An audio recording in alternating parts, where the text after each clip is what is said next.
So you've hit a perfect drive down the middle and you've left yourself 150 meters into the green. That's a perfect 7-iron.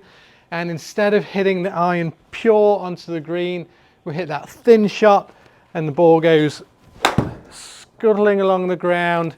Doesn't go very far, doesn't feel very good, vibrates through your fingers, just not what we're looking for. In today's video, I'm going to go through the 3 keys that I believe will help you hit crisp and pure iron shots. So let's get into it.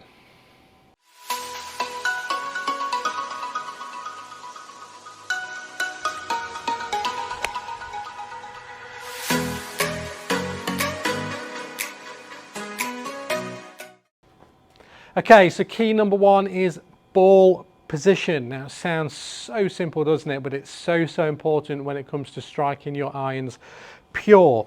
Now, normally, depending on what iron you're using, if you're using a wedge, a sand wedge, pitching wedge, 9-iron, those short scoring clubs, then it's good to have the ball positioned pretty much in the center relative to your heels. Now, I always look at ball position relative to your heels because players often stand differently with their toes depending on their hip mobility and how they like to address the ball. So always look at it in relation to your heels. So that would be a short scoring iron position. As you move to, say, a 7 or a 6-iron, then you'd move that slightly forward, close to about a ball's width further forward in the stance, and the longer iron, 4 or 5, that little bit further as well. So I've got a 7-iron here, so we're going to move it just slightly ahead of center. Now, what would happen if you had the ball too far forward? For example, if it's too far forward like this, the golf swing's on an arc. This is a very small version of a golf swing, but if you can imagine the bottom of that arc of the swing, if you have the ball too far forward, oftentimes that's going to be behind the ball, and by the time you get to the ball, you're going to catch it a bit more on the upswing, and you're going to catch it with the leading edge of the club and catch the ball halfway up the equator. And that's not a very nice feeling, just like I had before, especially if you're back in England and some of those countries where it gets super cold in the winter. So ball position, key number 1.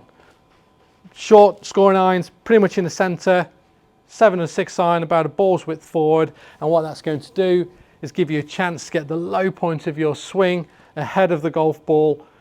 And that will help us hit down, get that nice ball turf interaction, that nice compression that we look for with the irons. So important with ball position. So ball's in the middle now, and now I can really get that ball turf contact. So that's key number 1. Key number 2 is weight distribution, how you move your weight throughout the swing. More importantly, through in the forward motion of your swing. So a lot of times players that will catch the ball thin or catch behind the ball would often be because their weight tips too far back and remains back in a downswing, again causing strikes behind the ball or that thin or even top shot as well. So it's generally what we call hanging back, where the weight moves back here and you really don't get through the ball, and again you get that thin or even top shot by hanging back. That was a good example of a top shot there. So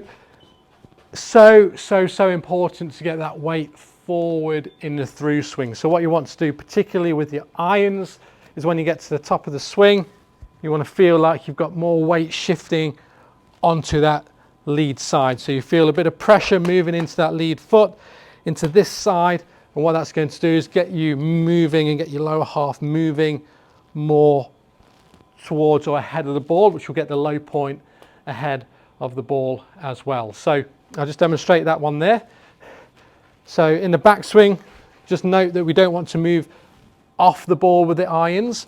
You want to stay pretty centered over it.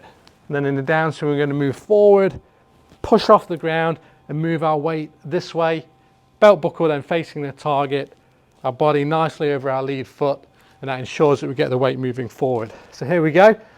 Ball slightly ahead of center, to the center, move forward, and we've really got that beautiful ball turf strike. So that's key number 2. Key number 3 is impact and just understanding where you actually want to be at impact. So this is a drill I just call like the impact fix.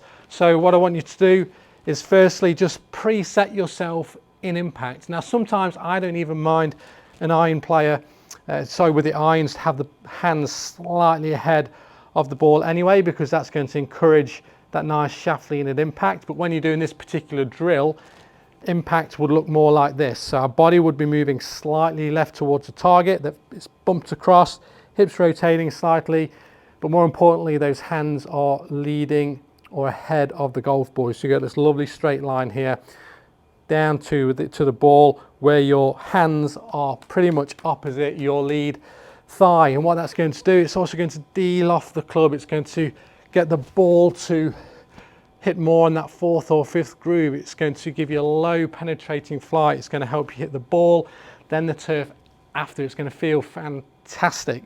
So this drill is getting you to preset into impact. So here's setup, here's impact, and then from here what we want to do is just swing back to about halfway, and then we're going to try and recreate that feeling we've just had at impact, back to here, and then through to a nice full finish with that weight moving forward. So let's give that a go. So here's our setup. We're going to get into impact, we're going to swing back and through. So there are my top 3 keys for hitting pure iron shots every single time. I hope that helped. If you have any questions, please let me know, and please like and subscribe to the channel. Lots more great content to come. Thanks again for watching, and we'll see you soon.